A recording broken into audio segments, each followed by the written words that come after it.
En la clase anterior hemos visto el principio de incertidumbre que se planteó en el año 1927 y dijimos que era una de las partes que conforman la mecánica cuántica, una parte importante de la mecánica cuántica, el principio de incertidumbre. Entonces ahora vamos a ver la propia mecánica cuántica, el aparato matemático que utiliza y algunos ejemplos de aplicación. Entonces empecemos por los postulados de la mecánica cuántica. Vamos a ver si se puede grabar esto.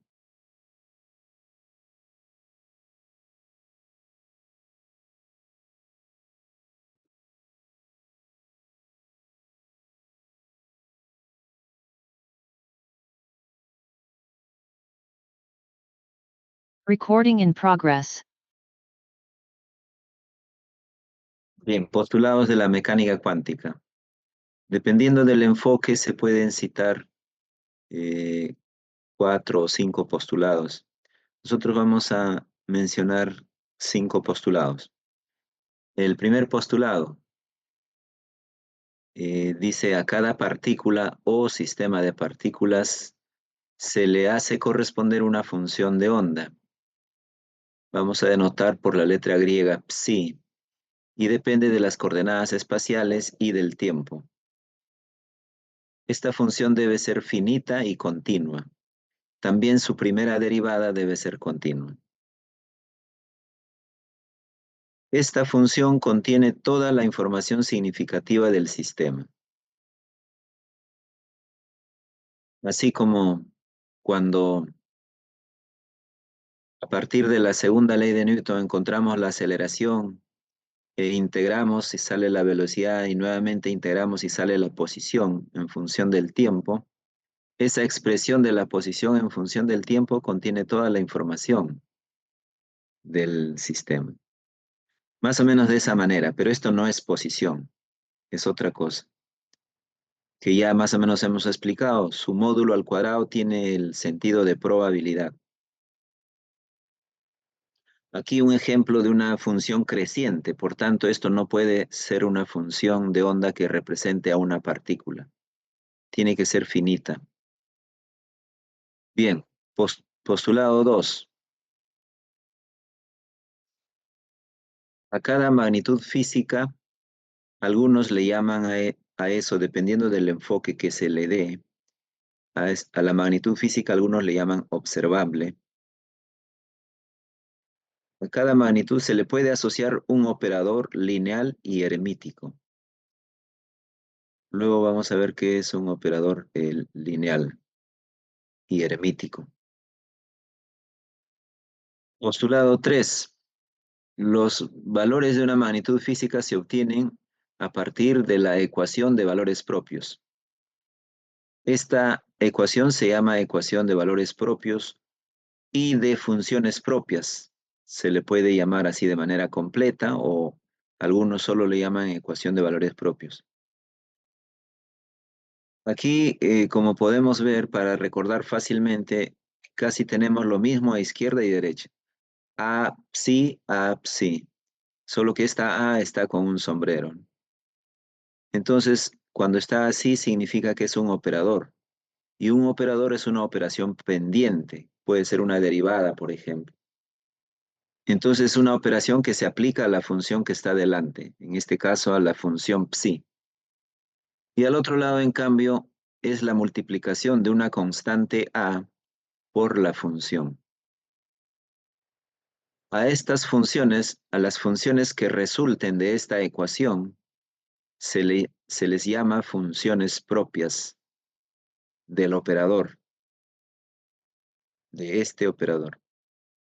Y a los valores que toma esta constante A se le llama los valores propios del operador, también se podría decir para que tenga concordancia. Pero es como decir los valores propios del operador que representa a la magnitud física determinada. Así que de frente se puede decir valores propios de dicha magnitud física. Por ejemplo, si esta A con sombrero es el operador de la energía, Entonces, esta A sería los valores propios de la energía. 4. Postulado 4. El valor medio de una magnitud física se puede obtener a partir de la fórmula. Existe una fórmula general para el valor medio de una magnitud física. Y con esa fórmula está relacionada esta fórmula de aquí, donde entre símbolos menor y mayor justamente representamos el valor medio. Y aquí sí con asterisco viene a ser la función complejo conjugada de la función psi. Y dB es el volumen. La integración se hace por el volumen. Si estamos en un solo eje, entonces, por ejemplo, en el eje X, entonces aquí iría dx. Y postulado 5. La evolución en el tiempo de la partícula o sistema de partículas viene dada por la ecuación de Schrödinger. Esta es la ecuación de Schrödinger, que viene a ser como la ecuación de la segunda ley de Newton, donde esta H con el sombrero es el operador de la energía total. Muy bien, esos son los 5 postulados que nosotros vamos a mencionar, sobre los cuales se debe construir la mecánica cuántica. Entonces, vamos a hablar previamente de los operadores y luego empezamos a ver casos concretos donde vamos a aplicar todos estos postulados y ver cómo se resuelve el problema del movimiento de una partícula. Bien, operadores lineales son los que cumplen esta condición. Son dos condiciones de linealidad que ustedes pueden recordar de álgebra. Eh, por ejemplo, si el operador A es la raíz cuadrada, entonces este operador no es lineal, porque no cumple con esto de aquí. La raíz de psi1 más psi2 no es la raíz de psi1 más la raíz de psi2. Por eso este operador no es lineal. Este operador B sí es lineal. Y el operador C también es lineal. Aquí I es la unidad imaginaria. Pero el operador C además es hermítico. El operador B no es hermítico. Nosotros no vamos a estudiar con profundidad los operadores. Necesitaríamos varias clases solo para operadores. Eh, y los operadores hermíticos son más difíciles de entender, pero vamos como referencia nada más poner esta expresión. Si un operador es hermítico, debe satisfacer esta ecuación. Pero lo importante está aquí. Estos operadores hermíticos tienen valores propios que son reales. A los valores propios se les llama autovalores y también se les llama eigenvalores. Eh, Eigen viene al parecer del alemán y sin traducción se utiliza muchas veces. Entonces es sinónimo autovalores, valores propios y eigenvalores. Correspondientemente, se puede utilizar funciones propias, autofunciones, eigenfunciones. Bien, como una magnitud física debe tomar un valor real, entonces decimos que justo como estos operadores tienen valores propios que son reales, entonces son adecuados para representar a una magnitud física. Muy bien.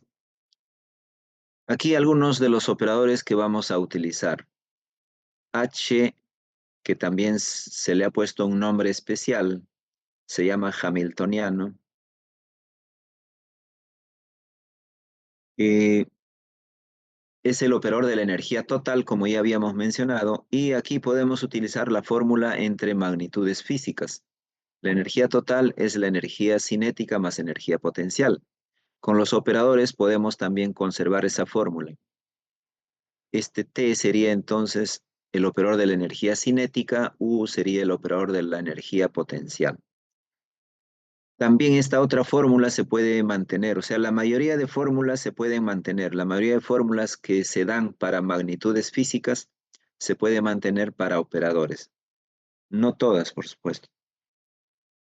Entonces, el operador de la energía cinética sería el operador de la cantidad de movimiento al cuadrado entre 2 veces la masa.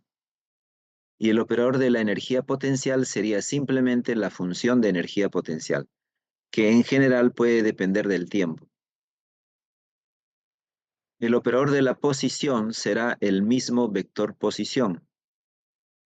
Y como es un vector, podemos señalar aquí sus coordenadas.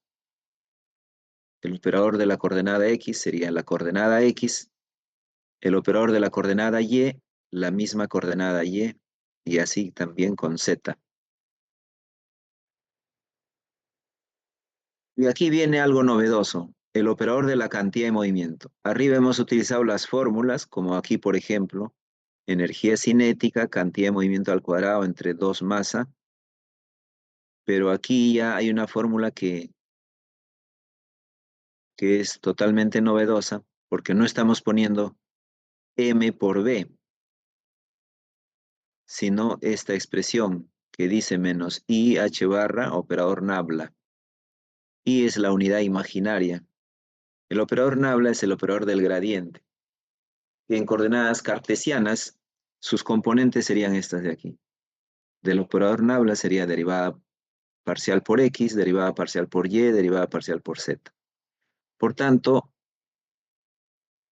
este sería el operador de la componente X de la cantidad de movimiento. Este sería el operador de la componente Y de la cantidad de movimiento. Y así con Z. Y el operador del momento angular también se puede encontrar por la fórmula que también se escribe entre las magnitudes físicas, posición y cantidad de movimiento. Esos son algunos de los operadores. Si se necesitan más, en su momento se podrá colocar la expresión o explicar. Pasemos entonces a partícula libre. Bien, no sé si están siguiendo. ¿Alguna pregunta hasta aquí?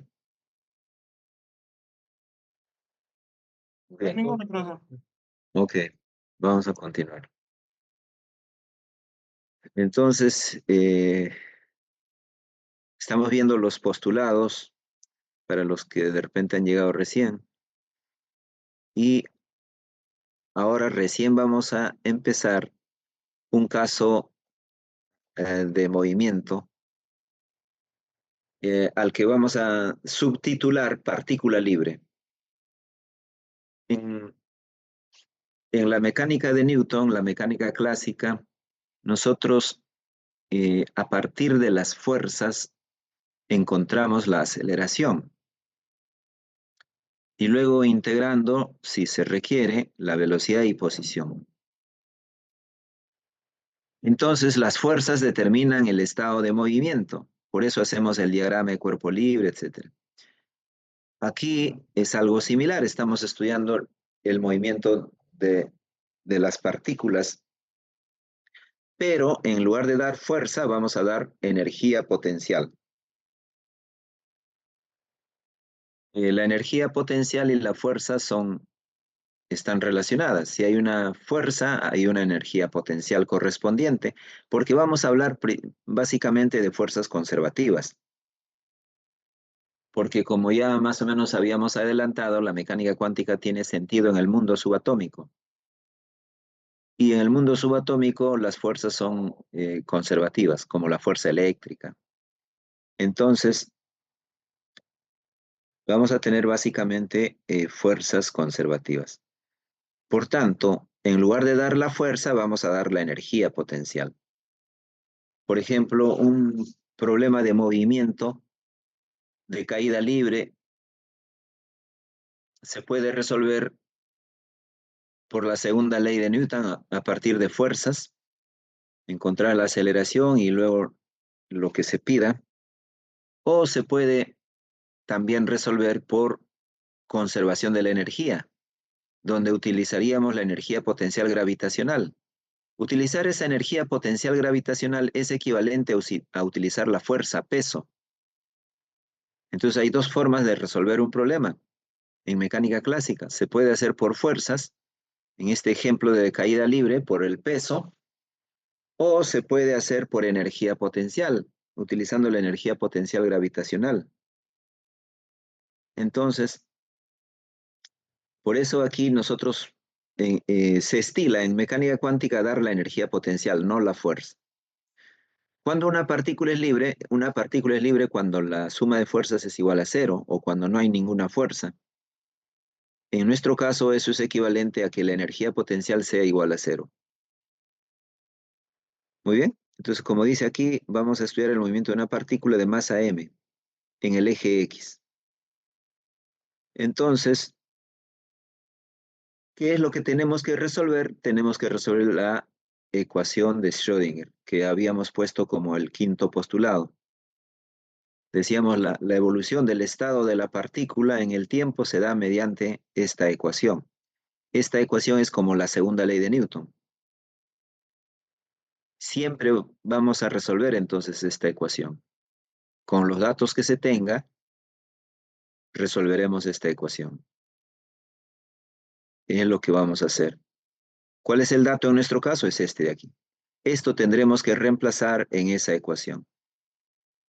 Aquí está la ecuación. Y H con el sombrero era la suma de energía cinética, operador de la energía cinética más operador de la energía potencial. Lo reemplazamos. Pero como ya conocemos el operador de la cantidad de movimiento, era menos IH nabla, pero como estamos en el eje X, sería menos IH derivada parcial por X, porque estamos solo en el eje X. Eso sería el operador P, cantidad de movimiento. Y aquí está elevado al cuadrado, entonces lo elevamos al cuadrado. Luego lo dividimos entre 2m, le agregamos el operador de la energía potencial, que según habíamos dicho, el operador de la energía potencial era la propia función de energía potencial. Por eso acá está sin el sombrero. Esta es la función de energía potencial. Pero esta función de energía potencial es cero por el dato que nos dan. Nos dicen que es partícula libre, por tanto, U vale cero. Y aquí elevamos al cuadrado, aquí tendríamos la segunda derivada, y aquí y al cuadrado nos da el signo menos, y obtenemos esta expresión. Y ahí está resumido, sin poner ya el cero, está aquí. Entonces la ecuación es IH barra derivada por el tiempo de psi, y al otro lado menos h cuadrado entre 2m derivada segunda de psi por x. Tenemos derivada por el tiempo, derivada por x. Y la función justamente depende de x y del tiempo. Entonces, cuando en una misma ecuación tenemos la derivada de una función por una variable y por otra variable, entonces eso no se puede resolver ahí directamente. Entonces, una forma es hacer la separación de variables. Es la recomendación que los matemáticos nos dan, porque nosotros vamos a seguir las recomendaciones de los matemáticos que ya, digamos, han estudiado las ecuaciones diferenciales hasta la saciedad, ¿no? Y ellos nos dicen que debemos seguir este procedimiento. Hacemos un procedimiento que se llama separación de variables, que consiste en considerar que la función que depende de dos variables se puede expresar como el producto de dos funciones, cada una de las cuales depende de una sola variable. Entonces reemplazamos el producto phi gamma en la ecuación, aquí en esta ecuación. Por ejemplo, a la izquierda dice derivada parcial por el tiempo, y aquí vamos a reemplazar phi gamma. Pero phi no depende del tiempo, solo de x. Entonces phi sale como constante. Y solo quedaría la derivada de gamma. Entonces, al otro lado, menos h cuadrado entre 2m, segunda derivada por x de, y aquí colocamos phi gamma. Pero gamma no depende de x, entonces gamma saldrá como constante y solamente queda la segunda derivada de phi por x. Luego todo esto lo dividimos entre el producto de funciones phi y gamma. O sea, imagínense mentalmente que aquí en el denominador está phi y gamma. Entonces phi con phi se va a cancelar. Y al otro lado, si en el denominador está phi con gamma, phi por gamma, entonces gamma se va a cancelar y nos va a quedar phi en el denominador. Y aquí nos va a quedar gamma. Entonces quedan estas ecuaciones. Y ahora, antes de igualarlo a esta constante,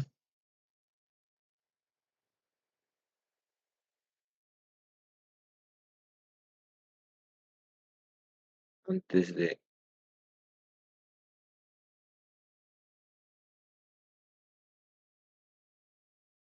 lo podemos cubrir un rato. Vamos a cubrirlo. No se cubre completamente. Ahí está, sí. Incluso lo cubrimos hasta aquí. Bueno, eso es lo que obtenemos de la ecuación, ¿no? Hemos reemplazado phi por gamma y lo hemos dividido entre el producto phi por gamma. Acá se canceló phi, por eso queda gamma en el denominador y al otro lado queda phi en el denominador. Entonces, si ahora nosotros nos ponemos a observar esta ecuación, tenemos a la izquierda de la igualdad una función que depende del tiempo enteramente, solo del tiempo. No depende de la variable x. Y al otro lado de la igualdad tenemos una función que depende todo solamente de x, no depende del tiempo. Entonces estamos igualando una función que depende de una variable con otra función que depende de otra variable. ¿Cómo es posible eso? Eso se suele decir es posible solamente si ambos son iguales a una constante. Y a esa constante la vamos a representar por la letra e. Eso es lo que se hace. Entonces, por eso aquí ponemos e y ahora se forman dos ecuaciones. Este phi por gamma, perdón, este gamma por e va a estar multiplicado y queda aquí la derivada de gamma nada más. Esa es la ecuación 1. E igualando esta otra expresión a e, acá pasa phi al otro lado, queda e por phi y queda esta otra ecuación. Salen dos ecuaciones. Ecuación 1 y ecuación 2. La ecuación 1 depende solamente de la variable tiempo y la ecuación 2 solamente de la variable x. También por eso se llama separación de variables. Hemos logrado ecuaciones que dependen solamente de una variable. Muy bien. Entonces, ahora resolvemos estas ecuaciones. Resolvemos la ecuación 1, no es difícil. Como gamma depende solo del tiempo, esto se puede convertir en derivada total. O sea, arriba tendríamos diferencial de gamma, abajo diferencial de tiempo. El diferencial de tiempo lo pasamos a la derecha, esta función gamma lo pasamos a la izquierda y tendríamos d gamma entre gamma. Integramos eso y nos da el logaritmo. Entonces es fácil resolver esta ecuación, aquí está. Nos da el logaritmo y podemos poner acá de límites desde gamma 0 hasta gamma y queda el logaritmo de gamma entre gamma 0 y luego por propiedades del logaritmo quedaría esta expresión finalmente. Donde aquí para abreviar la escritura, en lugar de escribir E entre H barra, hemos puesto W nada más. W, porque E entre H barra es W, la frecuencia angular.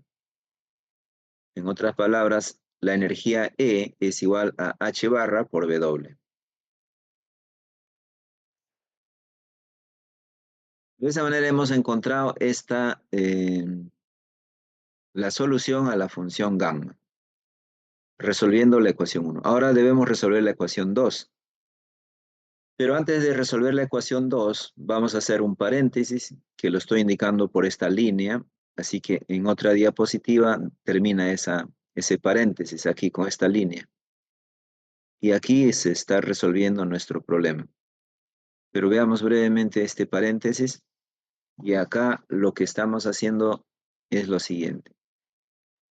Estamos recordando o de repente presentando por primera vez para algunos, no lo sé, un tipo de ecuación diferencial. Aquí con dos comillas estoy representando la segunda derivada y con una comilla eh, la primera derivada. Entonces, cuando tenemos una ecuación de este tipo, donde a, b y c son constantes y f es una función que depende de x, entonces la solución de esta ecuación, nos recomiendan los matemáticos, debe tener esta forma. O sea, ya nos dan la solución, ya no tenemos nada que hacer. Bueno, casi nada. Solo tenemos que encontrar alfa. Es lo único que nos resta. Solo viendo la forma de la ecuación, los matemáticos nos dicen su solución es esta de aquí. Entonces debemos encontrar alfa. Para eso, reemplazamos esta función en la ecuación. Por ejemplo, aquí dice segunda derivada. Al hacer la segunda derivada sale alfa dos veces. Alfa al cuadrado, aquí está. Alfa al cuadrado. Al hacer la primera derivada sale alfa una vez y así. Luego se cancelan estas funciones en los tres términos y queda esta ecuación, que se le suele llamar ecuación característica, que es una ecuación que se podría formar desde el comienzo sin este análisis, sin reemplazar. O sea, nos ahorraríamos un paso nada más. Todo esto nos ahorraríamos. Se podría desde el comienzo escribir esta ecuación característica si en lugar de la segunda derivada ponemos alfa al cuadrado, en lugar de la primera derivada alfa y nada más, y en lugar de la derivada cero, simplemente la unidad, ¿no? O sea, en lugar de la segunda derivada alfa al cuadrado, en lugar de la primera alfa a la 1 y en lugar de la derivada cero, alfa a la cero. Y queda esta ecuación, ¿no? Así que se puede memorizar ese paso o ese procedimiento y hacerlo también así. O simplemente reemplazar. Es un paso más, una línea más nada más. Bien, a esto se le suele llamar ecuación característica. De aquí salen las raíces de alfa. Como es ecuación cuadrática, deben salir dos raíces. Si salen dos raíces, entonces yo tendría dos funciones solución. Tendría dos funciones solución. Uno con una raíz y uno con la otra. Ahí está. Dos soluciones. Y se dice entonces que la solución general es una combinación lineal de estas dos soluciones que son soluciones particulares. Ahí está, esta sería la solución general. Entonces, nuestra ecuación corresponde a este tipo de ecuaciones diferenciales, aunque no parezca. Aquí tenemos la segunda derivada por una constante. No está la primera derivada, pero eso es equivalente a que esta constante b sea igual a cero. Entonces, b puede ser igual a cero. Incluso c puede ser igual a cero. Pero A no, obviamente, porque si A es igual a cero ya no estaría la segunda derivada, solo tendríamos la primera derivada y ya no es necesario todo este método, ¿no? Ya eso vendría a ser algo más sencillo. Entonces, en nuestra ecuación no está la primera derivada, pero eso no implica que podamos aplicar este método de solución. Acá para que de repente se vea más nítidamente de que aquí está la segunda derivada, aquí está la derivada cero, entonces se ha escrito todo a la izquierda, ¿no? Bueno, la ecuación característica entonces sería aquí, vamos a utilizar no alfa, sino vamos a utilizar una letra rho. Entonces nuestra solución sería, en otras palabras, E a la rho X. Aquí en lugar de alfa, estamos poniendo rho. Sería E elevado a la rho X. Esa va a ser nuestra solución. Y entonces la ecuación característica para rho es esta de aquí. De ahí salen dos valores de rho, que son cantidades imaginarias, porque como estas dos constantes son constantes universales, h barra y m son positivas, y la energía total también es positiva, porque estamos hablando de una partícula libre, su energía potencial es cero, entonces solo tiene cinética y la cinética es positiva. Entonces, esta rho resulta imaginaria, dos valores imaginarios. Entonces, para no escribir mucho nuevamente, a la raíz de 2me entre h barra lo voy a llamar k. Y de esa manera, una raíz sería i por k y la otra raíz sería menos i por k. Para simplificar la escritura nada más. De esa manera, la función phi quedaría igual a esta expresión, donde k, como habíamos mencionado, es la raíz de 2me dividido entre h bar. Muy bien. Esa es la solución y hemos encontrado entonces la solución. Vamos a repasar. Teníamos nosotros la partícula libre con energía, para la cual la energía potencial es cero. Entonces hemos reemplazado eso aquí. Aquí está la energía potencial cero y resolvemos la ecuación de Schrödinger, pero sale una ecuación de este tipo donde se hace una separación de variables y se lleva a dos ecuaciones, 1 y 2. Uno para la función gamma y otro para la función phi, porque el producto de ambas es la función total. Y ya hemos encontrado aquí gamma y acabamos de encontrar aquí la función phi. Aquí está la función phi. Por tanto, ya tenemos la función psi, que es la función total. Sería el producto de estas dos. Y al hacer el producto, aquí habíamos utilizado A y B, y cuando encontramos gamma teníamos gamma cero. Entonces A por gamma cero, a eso le estamos llamando C1. Y B por gamma cero le estamos llamando C sub 2. Y estamos multiplicando las dos funciones y quedaría de esta manera. ¿Qué cosa tenemos aquí? Esta es una onda plana, ¿no? Sobre todo por este exponente, es una onda plana. Y esta otra también es onda plana. Esta es una onda plana que viaja a la derecha y esta es una onda plana que viaja hacia la izquierda. Entonces son dos ondas planas que viajan en direcciones opuestas. Esa es la solución. En forma general, cuando no sabemos cómo se mueve la partícula a la cual representa esta función. Esta función está representando a una partícula. Pero si nosotros supiéramos de antemano que la partícula se mueve en una dirección, en un sentido, por ejemplo, vamos a suponer que se mueve a la derecha, vamos a suponer que se mueve a la derecha, entonces eso significa que la solución sería solamente este término, que representa a la onda que viaja hacia la derecha.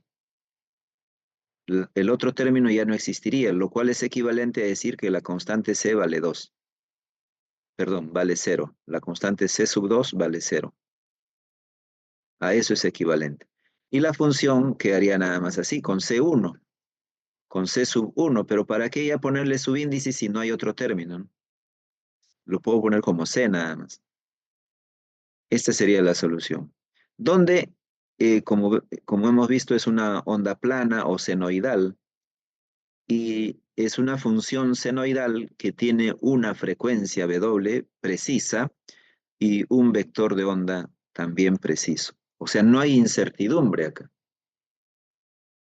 La incertidumbre en el vector de onda sería cero. Y también podemos escribir esta función de esta manera, porque P entre H barra es K, vector de onda, y E entre H barra es W. y entonces es lo mismo que la expresión anterior. Y aquí vemos, en función de la cantidad de movimiento y la energía, también que esta función tiene una cantidad de movimiento precisa y una energía precisa, no hay incertidumbre. Y aquí hacemos un pequeño análisis. Tiene un valor preciso de cantidad de movimiento y energía. Entonces, por el principio de incertidumbre, si delta P es 0, lo reemplazamos aquí y saldría que delta X es infinito. ¿Qué significa que delta X sea infinito? Que no sabemos en qué parte del eje X se encuentra la partícula. Y tiene sentido este análisis, este resultado del análisis, porque esto de aquí es una onda senoidal. Y una onda senoidal representa eso, algo disperso en todo el espacio, con la misma amplitud. Por tanto, viendo esta función senoidal, esta función de aquí, que es función senoidal, viendo esta función, no podríamos decir dónde está la partícula, porque una función senoidal es algo disperso desde menos infinito hasta infinito. Por tanto, tiene sentido que la incertidumbre en la posición sea infinito. Y de paso, si recordamos, cuando veíamos las ondas de Broglie, decíamos que, aquí está, vamos a recordarlo.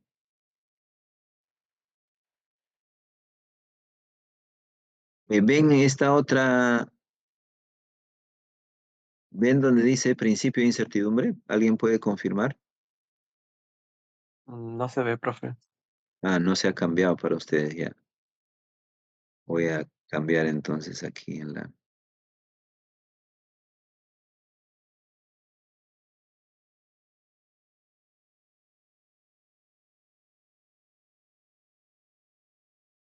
Entonces creo que debo poner esto de aquí.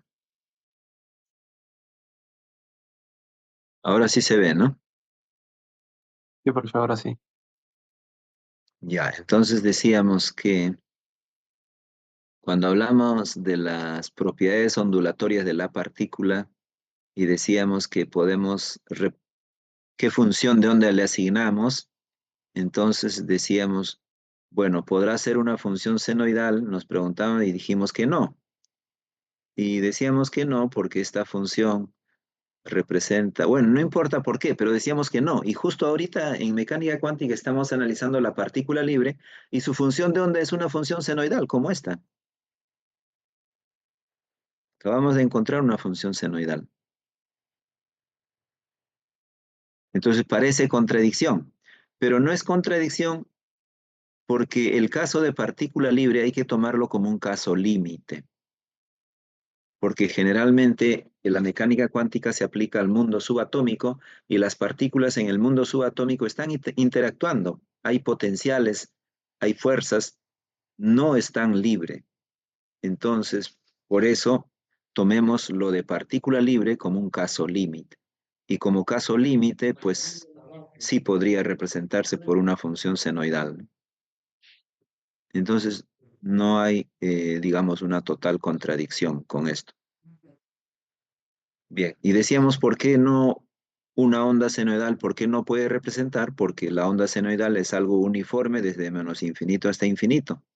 Y por tanto no nos da una idea de dónde puede estar la partícula. Por eso pasamos a un paquete de ondas. Y un paquete de ondas sí nos daba un resultado como este de aquí, donde en la mayor parte del eje X su amplitud era despreciable y por tanto podíamos decir que la partícula se encuentra en este intervalo, en un determinado intervalo. Bueno, ahora volvamos entonces a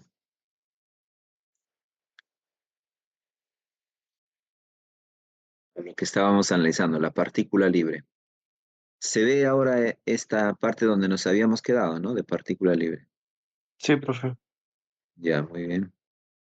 Entonces, bueno, eso es lo que tenemos entonces como resultado para una partícula libre, una función senoidal que está aquí, que en forma general sería una superposición de dos ondas en direcciones opuestas, pero dependiendo si conocemos ya cómo se mueve la partícula, puede ser solamente uno de estos términos cualquiera. Muy bien, continuemos entonces.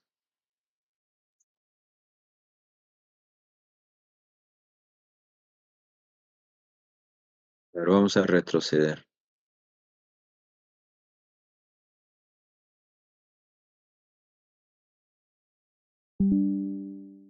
Bueno, estamos analizando una partícula libre, donde la energía potencial es cero, lo que equivale a que no hay fuerzas, y hemos encontrado la función de onda resolviendo la ecuación de Schrödinger.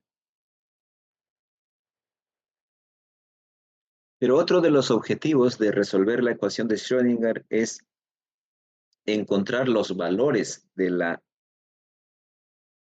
los valores propios. Y voy a retroceder y esta ecuación está escrita de esta manera, con el operador H.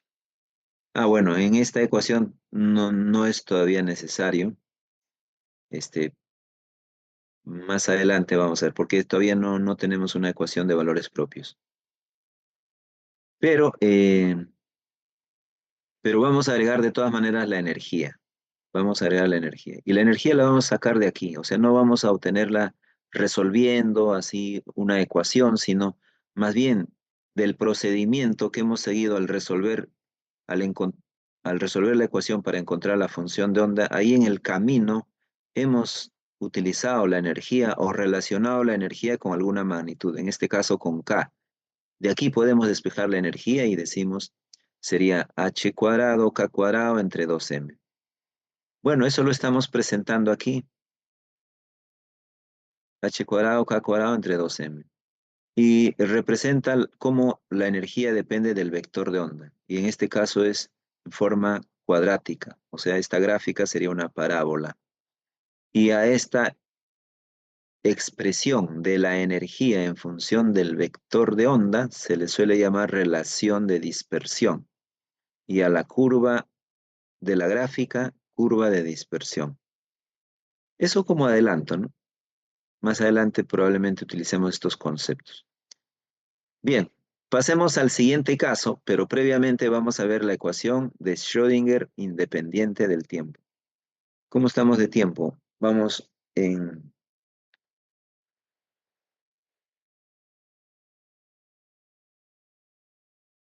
47 minutos, ¿no? Bueno, vamos a hacer una pausa de 5 minutos y volvemos. Y lo que vamos a analizar es la ecuación de Schrödinger independiente del tiempo. Y luego vamos a ver el siguiente caso que va a ser de pozo de potencial infinito. Eso es lo que vamos a ver el día de hoy, ¿no? Este es un caso ya más o menos, digamos, algo que se acerca ya más o menos a los casos reales, porque como acabamos de decir, el caso de partícula libre hay que tomarlo como un caso límite. Muy bien, entonces volvemos con la ecuación de Schrödinger independiente del tiempo. Creo que 5 minutos es suficiente. Entonces, volvemos.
Bien, vamos a continuar con la clase.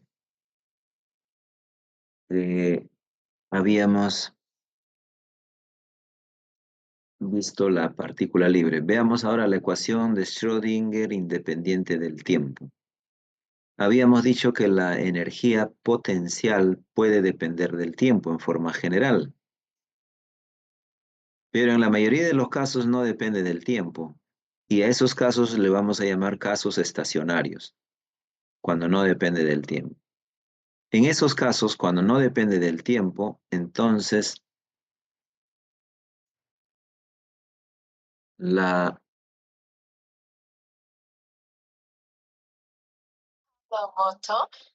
perdón,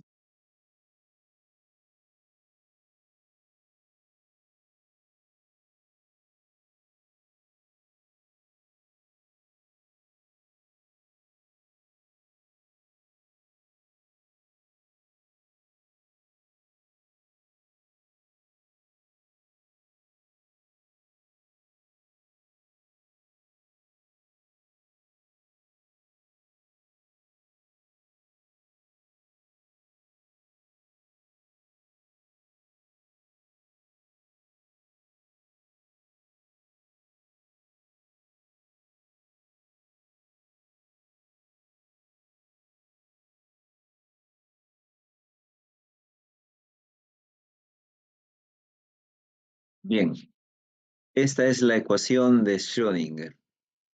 Si reemplazamos ahí el operador de la energía cinética y el operador de la energía potencial, y es más, lo estamos haciendo en forma general en 3 dimensiones, y vemos aquí que no depende del tiempo esta energía potencial.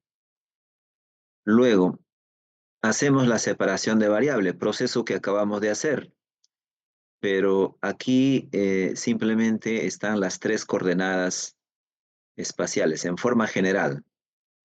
Lo importante es separarlo con el tiempo. Gamma depende del tiempo, phi depende de las coordenadas espaciales.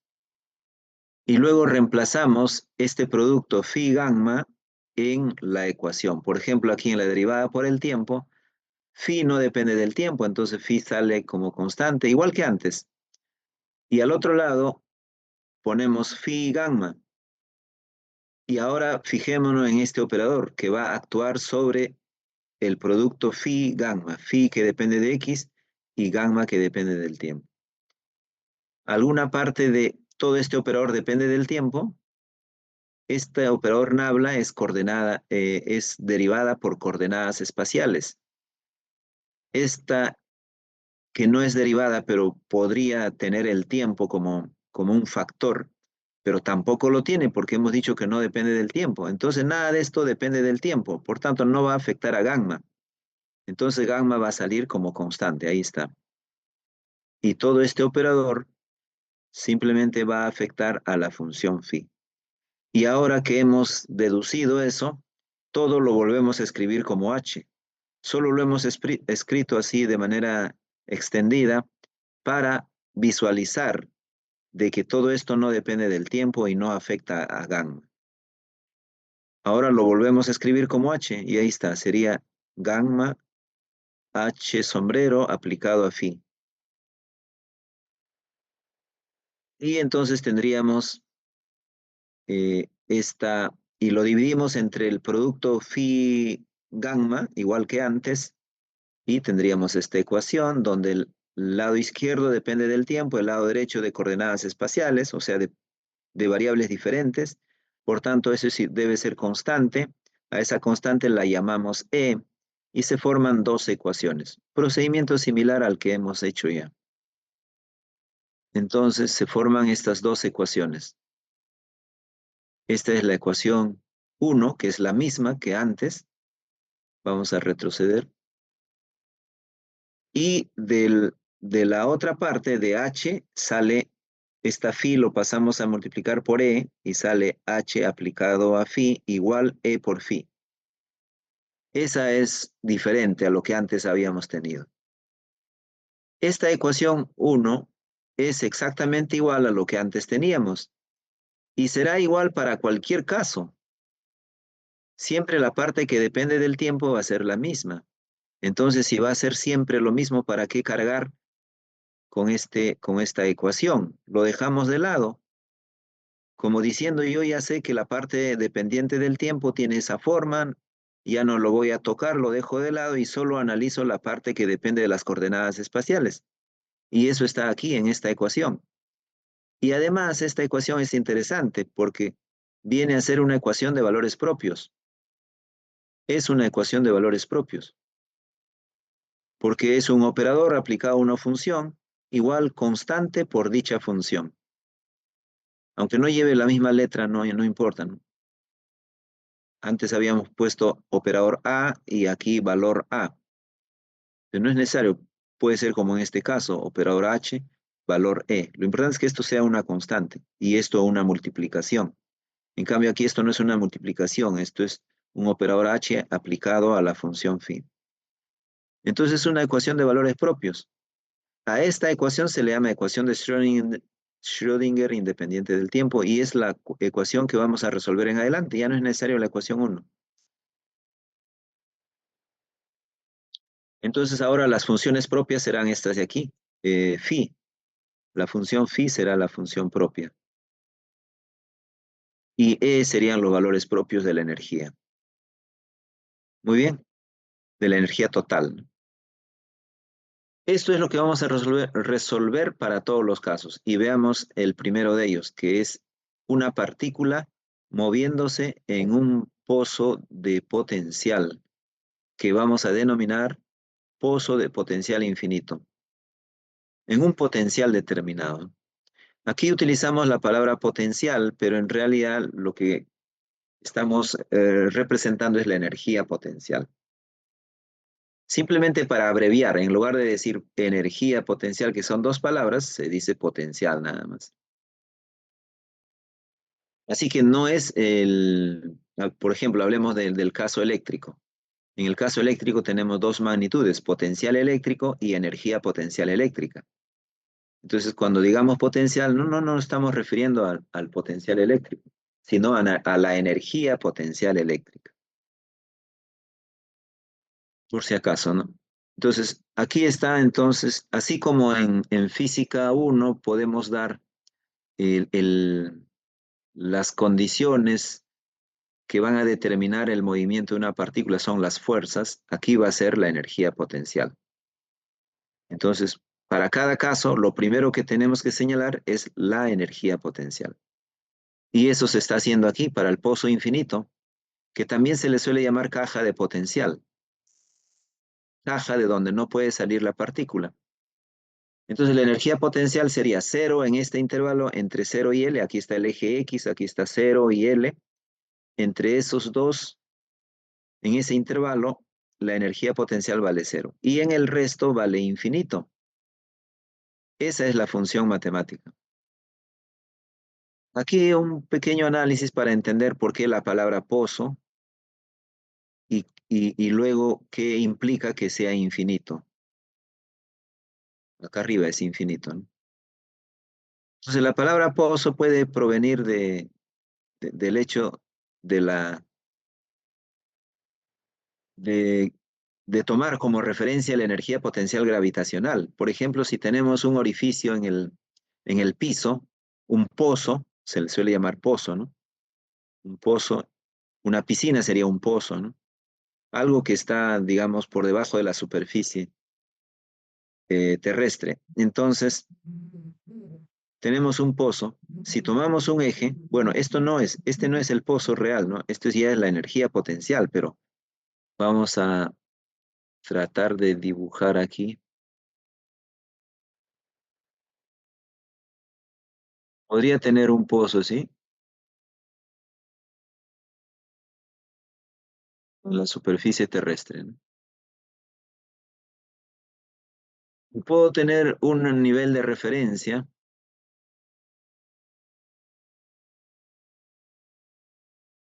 Vamos a suponer que ese es mi nivel de referencia. Y yo tomo la altura de cada punto. De este punto de la superficie, la altura con respecto a este nivel de referencia.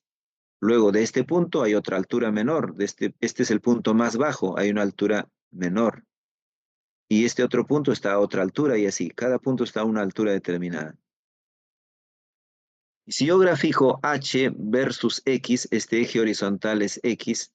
Si yo grafico la altura H de cada punto de esta superficie en función de X, obtendría una curva como esta, como la misma superficie. Pero si ahora no solo quiero la gráfica de la magnitud H, que es la altura de cada punto, versus X, sino quiero la gráfica de la energía potencial gravitacional, y tomo también como referencia esta línea horizontal, la energía potencial gravitacional de una partícula que en diferentes momentos pueda estar en estos puntos de la superficie, su energía potencial sería mgh. Y la gráfica versus X, como mg es constante, prácticamente coincide con la forma de la gráfica H versus X. O sea, sería también una cosa que tenga esta forma aproximadamente. Eso es lo que ya está dibujado aquí a la derecha. La energía potencial versus X. A eso se le llama pozo de potencial. Pero este es un pozo finito. ¿Por qué finito? Porque dependiendo si hablamos de altura o profundidad. Si vemos esta parte, hablamos de profundidad. Su profundidad no es muy grande. Y si tomamos esta referencia de esta parte de la superficie, podemos hablar de altura. Su altura no es muy grande. Entonces, por eso es un pozo finito. Pero yo puedo tener aquí un pozo que tenga mayor altura, por ejemplo, por esta parte. Eh, por ejemplo, lo puedo estirar así. Y ya es un pozo de mayor altura o de mayor profundidad, como digo, depende de cómo se vean. Y si esta altura es tan alta, donde están estos puntos, es muy alto, está en el infinito, ¿cómo lo puedo dibujar? Si está en el infinito ya no lo puedo dibujar. Entonces, ¿qué se hace? Se pone simplemente una línea así, como está aquí representado. ¿Por qué se pone de esa manera? Por lo siguiente. Nosotros vamos mm, nosotros vamos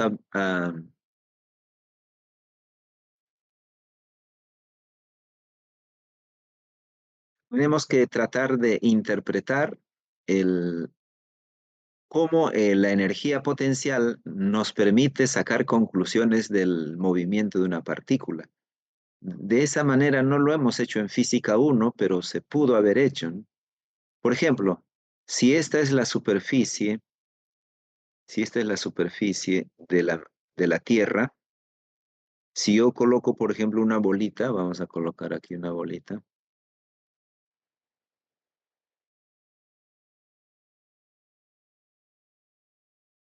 Si yo coloco una bolita, es bueno que la superficie sea lisa, entonces, ¿podrá llegar hasta este punto de aquí? Bueno, vamos a trasladar más abajo la bolita para que se entienda mejor. Si la bolita la suelto del reposo a esa altura, ¿podrá llegar hasta aquí arriba? Obviamente no. Clásicamente no va a poder llegar hasta aquí. Esto se va a mover y va a subir por el otro lado, máximo hasta esta altura, donde está su nivel. Hasta esta altura nada más llegaría, hasta este punto. Más ya no podría subir si ha sido soltado del reposo. Pero en mecánica cuántica les adelanto, sí va a ser posible que suba un poco más. Soltado del reposo de aquí puede pasar un poquito más allá y por tanto estar en esta parte del eje X, en esta parte. O sea, en este punto de la superficie y en esta parte del eje X. Pero clásicamente no. Entonces, si este es el nivel de la energía total, es como referirse a este punto donde se suelta. Entonces, si suelto una bolita aquí, solo puede moverse entre X1 y X2. Más no va a poder pasar a la derecha. O sea, que pase a la derecha es equivalente a que su energía potencial tome este valor. Y si toma este valor y esta es la energía total, tendríamos que agregarle esto pero con signo negativo. Y eso sería la energía cinética. O sea, la energía cinética sería negativa, no puede ser. Por eso es que entonces solo estaría limitado a esta parte. Pero ya les digo, en mecánica cuántica sí va a ser posible. Pero por muy mecánica cuántica, cuanto esta altura sea muy grande, cuando sea infinito, entonces esta partícula ya no va a poder llegar a estos puntos. Y por tanto, esta parte del pozo funciona como una pared que impide pasar a la derecha a la partícula. Por eso se representa como una pared aquí, como una pared, y también aquí en cero como si hubiese otra pared. Y la partícula solo va a estar entre cero y L. Muy bien. Eso es entonces lo de pozo infinito, y ahora continuemos entonces.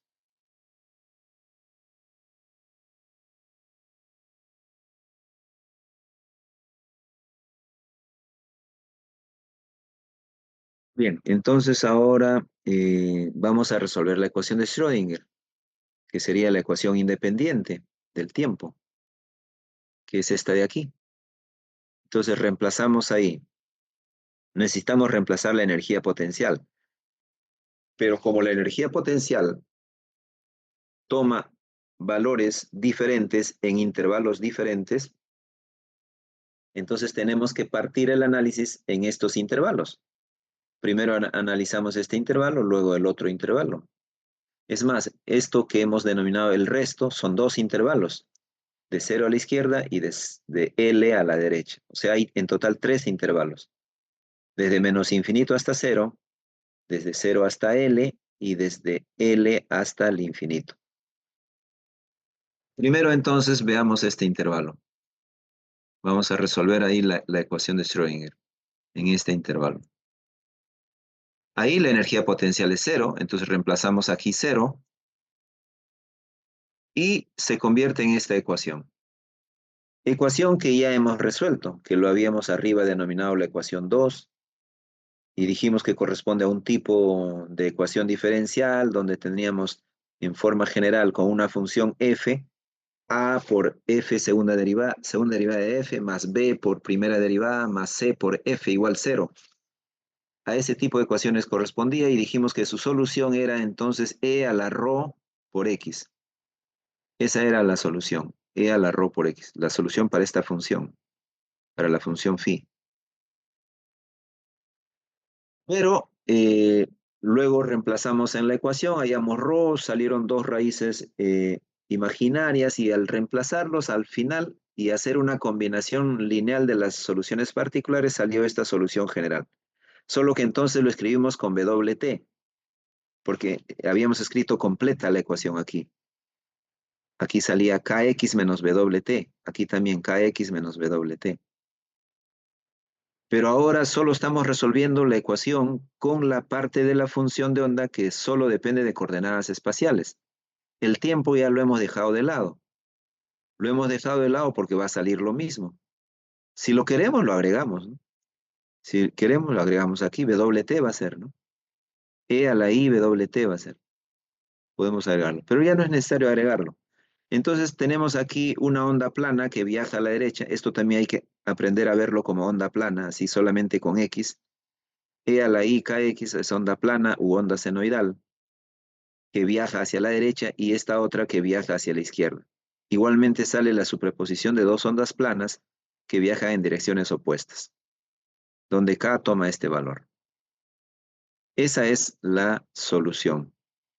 Y repito, en adelante solo vamos a resolver esta ecuación y ya no necesitamos la parte del tiempo, porque sale siempre lo mismo. Muy bien, ya hemos encontrado la solución entonces. A ver, ¿qué más vamos a hacer aquí? Fuera del intervalo faltaría, ¿no? Hemos encontrado en el intervalo desde 0 hasta L. Ahora fuera, que son dos intervalos como habíamos dicho, ¿no? Uno a la izquierda de 0 y otro a la derecha de L. Pero podemos llamarlo fuera. Ahí, ¿cuánto vale la energía potencial? Infinito. ¿Y esto qué significa? Esto significa que ahí no puede estar la partícula, ya lo habíamos dicho. Y si no puede estar ahí la partícula, entonces significa que la función de onda debe ser igual a 0, porque el cuadrado de esta función es la probabilidad. Y como sabemos con certeza de que ahí no va a estar la partícula, la probabilidad va a ser cero. O sea, el cuadrado de esta función debe ser cero, por tanto, esta función será cero también. Porque la partícula no puede estar en este intervalo. Eso por razonamiento, sin necesidad de resolver ecuaciones, por ser el pozo infinito. Muy bien, entonces de esa manera ya hemos encontrado la solución en los tres intervalos. Y ahora vamos a aplicar la condición de continuidad. La condición de continuidad. Habíamos dicho que la función debe ser continua. Bueno, aquí tenemos tres intervalos. Voy a retroceder. Aquí están tres intervalos. Tres regiones. Entre esta región de la izquierda y la región central hay una frontera. Esa frontera es x igual 0. Entre esta región central y la región de la derecha hay otra frontera. Es x igual L. En esta frontera es que hay que asegurar la continuidad de la función. Y también por eso a esa condición de continuidad se le suele llamar condición de frontera. Muy bien, entonces en la frontera x igual 0, diremos que la función a la derecha de 0 y a la izquierda de 0 inmediatamente, ¿no? Inmediatamente a la izquierda e inmediatamente a la derecha, lo estamos representando solamente con superíndice, más y menos. A veces se utiliza otra forma agregándole más 0, menos 0, ¿no? Bueno, en esta oportunidad lo estamos haciendo de esa manera. Entonces, pero a la izquierda de 0 estamos justo en este intervalo, fuera de este intervalo. Y ahí acabamos de decir que la función es 0. Entonces, aquí ponemos 0. En cambio, a la derecha de 0, estamos dentro de este intervalo y la solución es esta de aquí. ¿Dónde está la solución? Es esta de aquí, la solución. Entonces ahí reemplazamos en lugar de x 0, 0, 0. Y entonces obtenemos esto de aquí. A más b simplemente. Y de ahí sale que b es igual a menos a. Y reemplazando esto, esta constante b como menos a en la expresión general, que era esto, ¿no? Con x. En lugar de b le ponemos menos a. Entonces sale esta expresión, pero luego factorizamos a y sale e a la i kx menos e a la menos i kx. Eso dividido entre 2i es el seno de kx. Por eso sale esta expresión, finalmente. Esta es la expresión, pero dentro de este intervalo. Fuera del intervalo sigue siendo 0. Vamos a llamarle dentro del pozo. Dentro del pozo y fuera del pozo. Muy bien, esta es la solución entonces dentro del pozo. 2ia seno de kx. General, en forma general, ¿no? Esa expresión general. Ahora pasemos a la condición de frontera o condición de continuidad aplicado en esta frontera x igual L. Lo mismo, a la derecha y a la izquierda deben ser igual. Pero a la derecha de L estamos fuera de la caja o fuera del pozo. Entonces debería ser phi igual a 0. Por eso ponemos aquí 0. Y a la izquierda estamos dentro del pozo y acabamos de transformar la expresión. Esta es la nueva expresión dentro del pozo. Colocamos eso, 2ia seno de k, y en lugar de x pondremos L. Ahí está, L. Y entonces dice seno de KL igual 0. ¿Cuándo se cumple eso? Cuando KL es igual a pi, 2pi, 3pi, etc. También 0 puede ser, ¿no? Entonces sale npi entre L. Pero el valor n igual 0 lo descartamos porque si no, eso nos lleva a un k igual 0. Y k igual 0 al reemplazarlo aquí, desaparece la función. Entonces no habría nada. Entonces limitamos los valores de este entero n a 1, 2, 3, etc. De esa manera el vector de onda queda cuantizado, se suele decir, porque toma valores discretos. O discretizado. Cuantizado o discretizado es sinónimo. ¿Por qué la palabra cuantización se utiliza como sinónimo de discretización? Porque justamente como resultado de aplicar la mecánica cuántica vemos que muchos muchas magnitudes físicas van a tomar un espectro de valores discreto. Y por eso entonces cuantización es casi lo mismo que discretización. Muy bien, ese es el resultado. Entonces ya tenemos la función de onda de manera completa o casi completa, ¿no? Faltaría A nada más, A mayúscula. Pero esa constante por ahora no es muy importante porque solamente hará que la amplitud sea mayor, menor, pero lo importante es la forma de la solución. Sabemos que es una función senoidal. En otro caso puede ser una función exponencial o puede ser cualquier otra función. Eso es lo importante por ahora. Esta A solo hará que tenga mayor o menor amplitud. Pero ahorita la forma es lo importante. Pero falta la energía. Ahora sí, con más razón, como tenemos voy a retroceder otra vez, como tenemos que esta ecuación de Schrödinger es una ecuación de valores propios, con más razón ahora sí se tienen que encontrar las dos cosas, las funciones propias y los valores propios. Acabamos de encontrar las funciones propias, que son estas phi. Ahora faltan los valores propios de la energía. Eso es lo que falta encontrar. Y como ya lo dijimos antes también, generalmente esta energía no sale de una ecuación concreta, sino sale del procedimiento de encontrar las funciones propias. Y en ese procedimiento, vamos a repasar brevemente, hemos visto, a ver dónde estamos, aquí. Hemos visto el pozo de potencial, hemos empezado aquí, todo esto es el procedimiento y aquí, fíjense, en este procedimiento habíamos hecho esto. Dijimos, para abreviar la escritura de esta expresión, en lugar de raíz de 2m entre h, vamos a poner k. Y así salió esta expresión. Entonces k está relacionado con la energía mediante esta expresión. Y de ahí despejamos la energía porque ya conocemos k con mayor precisión. Por ejemplo, sabemos que está cuantizado, entonces despejemos la energía. Eso es lo que vamos a hacer entonces. Entonces, aquí, esta era la expresión que teníamos, de ahí despejamos la energía, pero además reemplazamos de que K ahora está cuantizado, ya sabemos su valor más concreto, es NPi entre L, entonces reemplazamos eso y despejamos E, y sale esta expresión para la energía. De esa manera hemos encontrado las dos cosas, funciones propias, valores propios de la energía total. Y esos son los dos objetivos de resolver la ecuación de Schrödinger, sobre todo la ecuación independiente del tiempo, que es una ecuación de valores propios y funciones propias. Vamos a hacer otra pausa de 4 minutos nada más para rematar el clase de hoy con lo que falta, ¿no? Que es un análisis básicamente de estas dos cosas. Muy bien, volvemos entonces en 4 minutos.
Bien, vamos a continuar. A propósito, hay que pasar la lista de asistencia, así que ahorita les voy a llamar.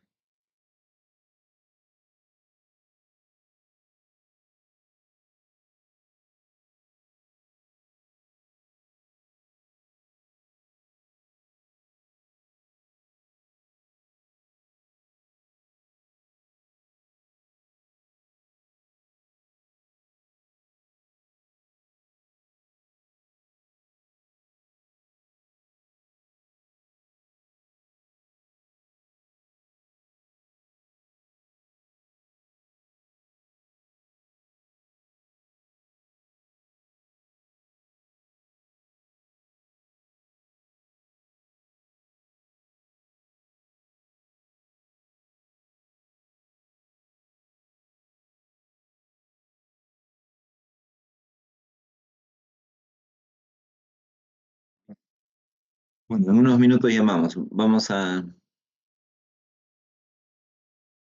a continuar. Entonces, habíamos encontrado estas dos expresiones.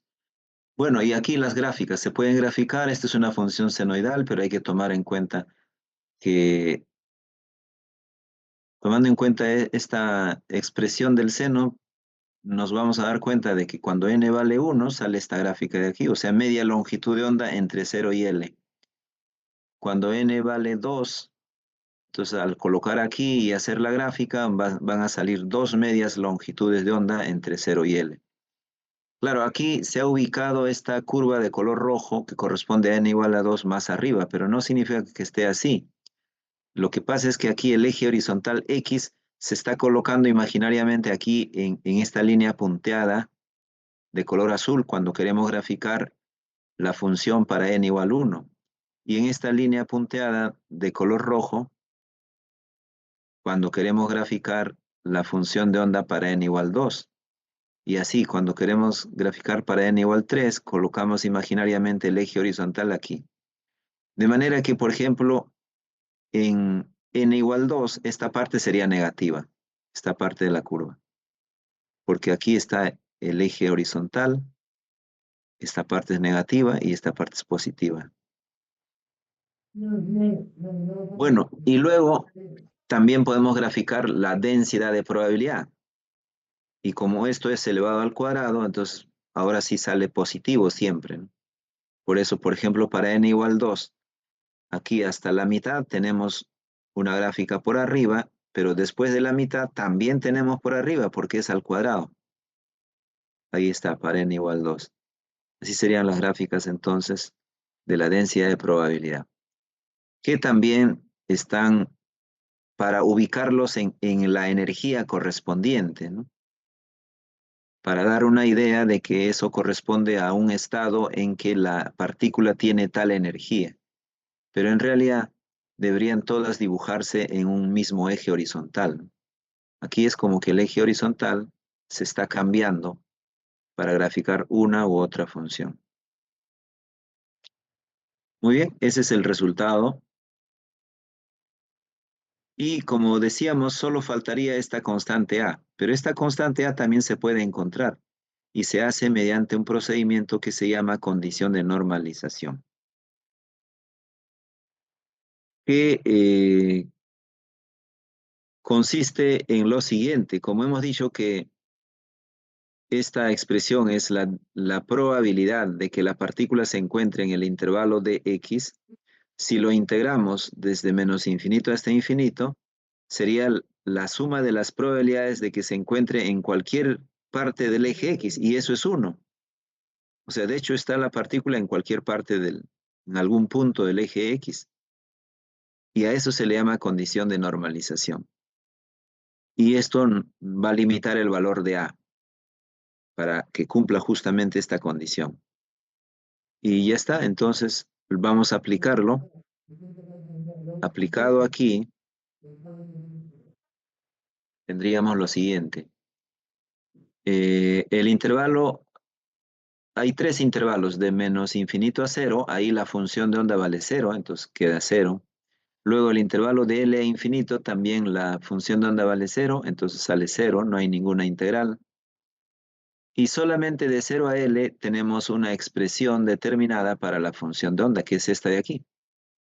Esta era la expresión para de 0 a L.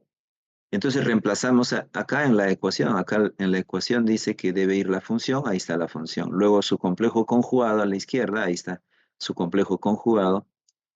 Luego por dx y se integra eso. Y en este caso de 0 a L, porque solo ahí vale la función de esta manera. Y todo eso debe ser igual a 1. Y está, integramos, aquí sale el seno al cuadrado, lo llevamos a 1 menos el coseno del doble ángulo. Hacemos la integral, que no es complicado. Aquí la integral de 1 sería x nada más. Y al reemplazar de 0 a L sale L. Por eso sale 2a cuadrado L. Porque la integral del coseno va a ser el seno. Y al reemplazar 0 sale 0. Y al reemplazar L, aquí se cancela con esta L y quedaría seno de 2nπ. Y eso sale 0 también. Y de ahí sale que A sería igual a esta expresión y lo reemplazamos en esta expresión, que era la expresión general de la función de onda. Entonces, esta A mayúscula estaría multiplicado por 2IA. Y entonces sale el raíz de 2 entre L por I, por el seno. Ya está, ahora sí la función de manera completa se conoce, la función de onda. Entonces, eso viene a ser el resultado de la partícula en un pozo de potencial infinito o caja de potencial. Vamos a ver qué más tenemos. Ahora tenemos algunos ejemplos. Tenemos algunos ejemplos. Un ejemplo, esto está a propósito en las, en Univirtual, ¿no? Esta diapositiva, de ahí la estoy tomando. Bueno, vamos a pasar la lista, a ver. Contesten y, y vean también si estoy marcando su nombre. Alarcón, Añasco, Aiquipa, Barbarán, Presente. Bautista, Presente. Benavides, Presente. Cabrejos, Presente. Castañeda, Presente. Castillo, Presente. Chinchay, Presente. Chinchay, ¿sí está? Sí, presente. Cristóbal, Presente. Esteban, García, Presente. Gutiérrez, Guamaní, Huarcaya, Presente. Limo, Lindley, Lino, Presente. Mego, Neira, Presente, profe. Núñez, Ocampo, Pacheco, Portilla, Príncipe, Pumaille, Quicaña, Quispe, Presente, profe. Reina, Reinaga, Ríos, Presente. Rosado, Presente. Smith, Sotelo, Presente, profesor. Soto, Presente. Trujillo, Presente. Valdés, Presente. Vega, Villarreyes, Presente. Villegas, Presente. Vitón, Zabaleta, Presente. Segovia,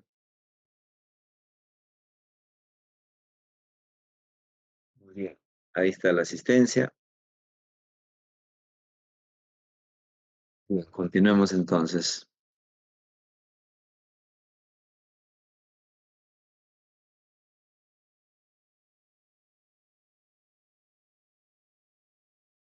Muy bien, este primer ejemplo dice, se tiene una partícula de masa m con energía E, o sea, nos dan una energía concreta. Eso por comparación con la fórmula general que lleva una n, aquí está, determinar cuánto vale la n, ¿no? Y justamente eso se hace, comparando este dato que nos dan con esta expresión general, se determina que n vale 2. Entonces, al darnos la energía, nos están dando el estado, porque el estado va a estar representado por la función de onda. Pero como hemos visto, a cada función de onda le corresponde una energía, incluso lo hemos dibujado de esta manera, ¿no? Entonces, el estado se puede dar de varias maneras. Se puede dar señalando la función de onda, o señalando el valor de la energía, o inclusive señalando el valor de n, porque conociendo el valor de n, ya yo sé cuál es la energía y cuál es la función de onda. Entonces, de esa manera se da un estado de movimiento de la partícula. Muy bien. Entonces, ya hemos determinado que n vale 2. Entonces, con n igual 2, podemos escribir que la función de onda, aquí en lugar de n, ¿no?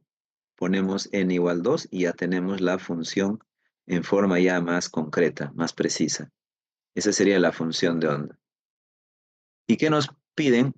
La pregunta A, ¿hay la probabilidad de que se encuentre en el intervalo de 3 octavos L a 5 octavos L?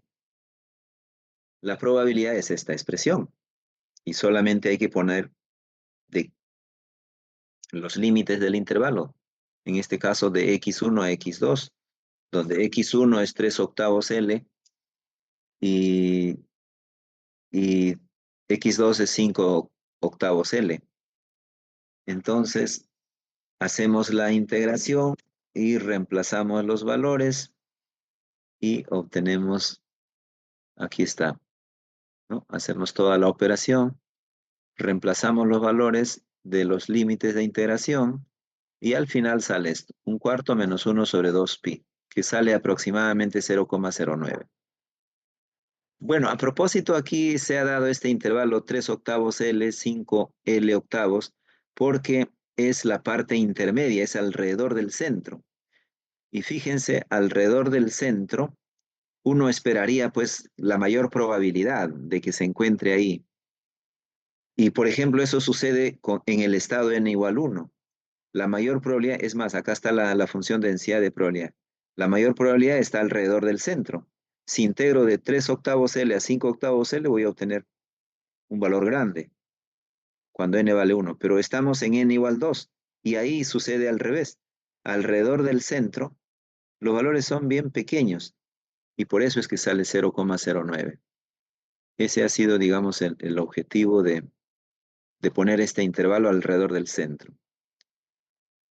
Muy bien, y la otra pregunta es los valores esperados, tanto de x, de p cuadrado. Entonces, vamos a poner aquí el valor esperado de x. ¿Qué cosa es valor esperado? Es lo mismo que valor medio, y nosotros habíamos dado al enunciar los postulados el valor medio de una magnitud física, cómo se encontraba. Y dijimos que era con una fórmula como esta de aquí. Claro, lo hemos pasado un poco rápido, pero ustedes tienen ahí las diapositivas en Univirtual, lo pueden ver con más detenimiento, ¿no? Entonces, en esa expresión teníamos un operador.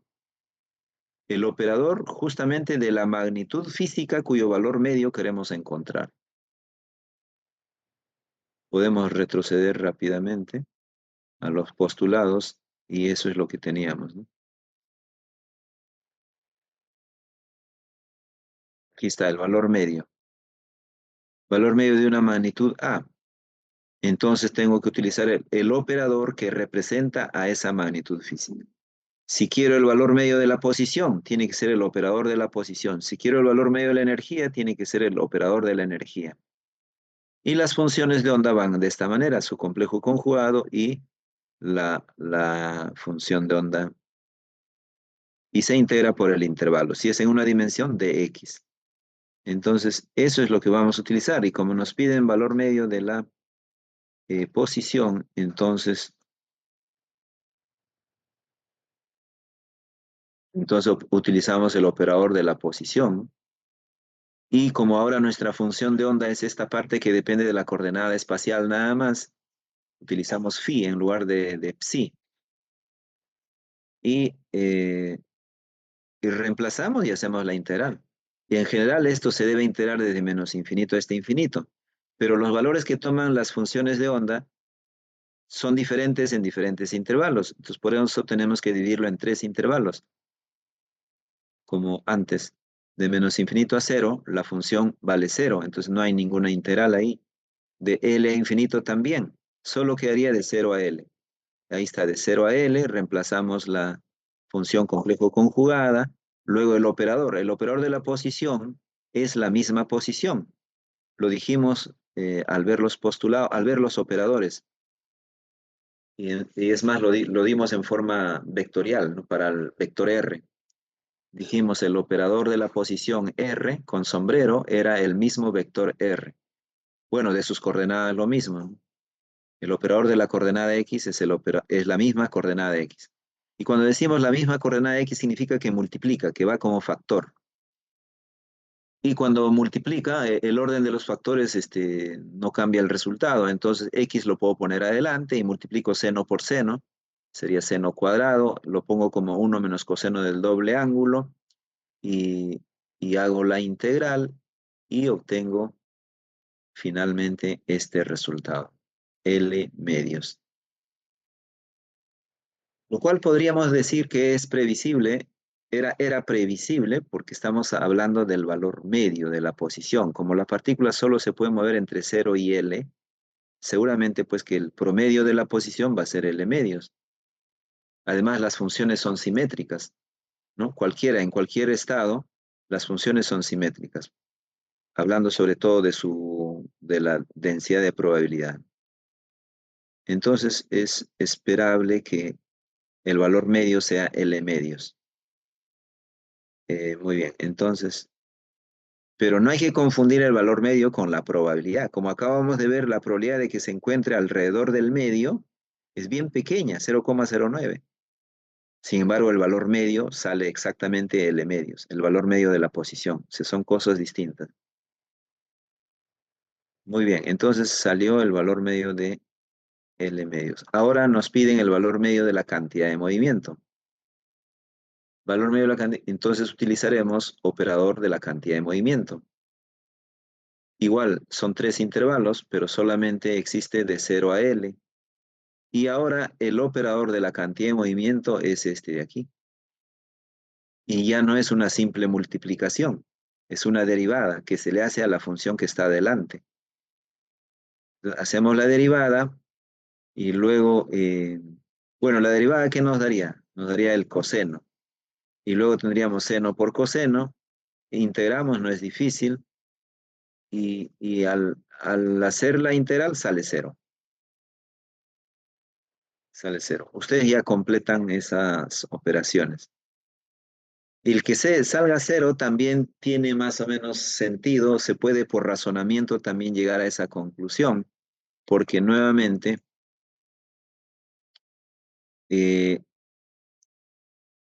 la partícula se mueve entre 0 y L, pero la función de onda al cuadrado, sobre todo, que nos va a hablar de probabilidad, podría decirnos, no, podría darnos algunas cosas acerca del movimiento. Por ejemplo, si yo veo que acá el movimiento, esta función está más abultada, toma mayores valores, significará algo, pero luego de la mitad hacia el otro lado veo lo mismo. Entonces, como que hay las mismas condiciones, no importando exactamente qué representen, pero están dando las mismas condiciones para el movimiento de la mitad a la izquierda o la mitad a la derecha, y en todo el intervalo, por tanto, podríamos decir que el movimiento, si no se sabe hacia dónde es, puede ser por igual a la derecha o hacia la izquierda. No hay una función que nos indique que es hacia la izquierda. No hay algo que nos indique que sea hacia la izquierda. Entonces puede ser por igual hacia la derecha o hacia la izquierda. Sus valores tampoco los conocemos y también aquí hay una función que también es simétrica con respecto al centro, así que en resumen podríamos decir que hay igual probabilidad de que se mueva hacia la izquierda y por tanto el promedio daría 0. Y eso es el valor medio, es el promedio. Como es una cantidad vectorial, la cantidad de movimiento, entonces, y no habiendo algo que nos indique que no, está más obligado a moverse hacia la izquierda que hacia la derecha, no hay alguna función que nos indique eso, entonces existe igual probabilidad de que se esté moviendo hacia la izquierda o hacia la derecha. Por ejemplo, si hablamos de un flujo de partículas, de un conjunto de muchas partículas, como las moléculas de un gas ideal, veríamos que al azar se distribuirían más o menos la misma cantidad a la izquierda que a la derecha, ¿no? Entonces, por eso la suma sería igual a 0. Esa es, digamos, la idea. En cambio, p al cuadrado ya no es una cantidad vectorial. Ya no tiene signo, como aquí está p. Si se mueve hacia la derecha sería positivo. Si se mueve hacia la izquierda sería negativo. Por eso es que la suma en promedio nos da 0. En cambio, aquí ya no. Aquí va a salir un valor diferente. Pero hay que hacerlo siguiendo simplemente la fórmula. Si yo quiero p cuadrado, tengo que utilizar el operador p elevado al cuadrado. Operador de p elevado al cuadrado. Ese sería el operador del cuadrado de la cantidad de movimiento. Y aplico la misma fórmula, función con asterisco, función sin asterisco. Evalúo este cuadrado, aquí está, que es el cuadrado de esto, ¿no? Y que ya habíamos evaluado antes, sale la segunda derivada por x. Y lo aplico aquí, derivo una vez el seno, derivo otra vez, integro y saco el resultado y sale este resultado de aquí. Bueno, esos son los ejemplos que hemos puesto por ahora, el resto se verá en el seminario, ¿no? No sé si tengan alguna pregunta. He corrido un poco, como pueden ver, porque tengo una reunión a las 10.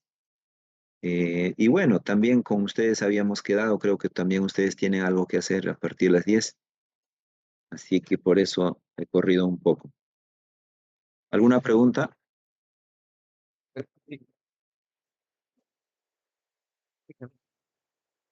No escucho bien.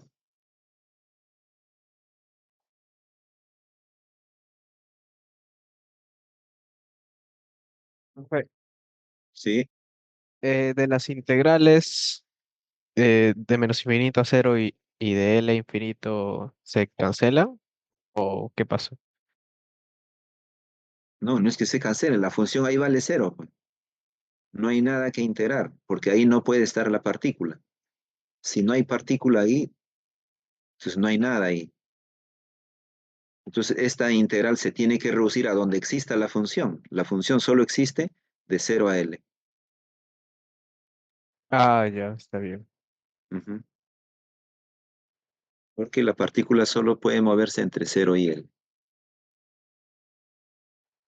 Les decía que por muy mecánica cuántica que sea, no puede salir de ese intervalo porque el pozo es infinito.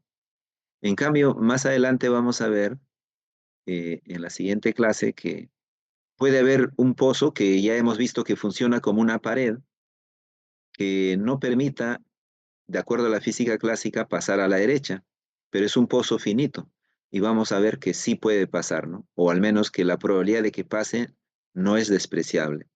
Eso lo vamos a ver en la siguiente clase.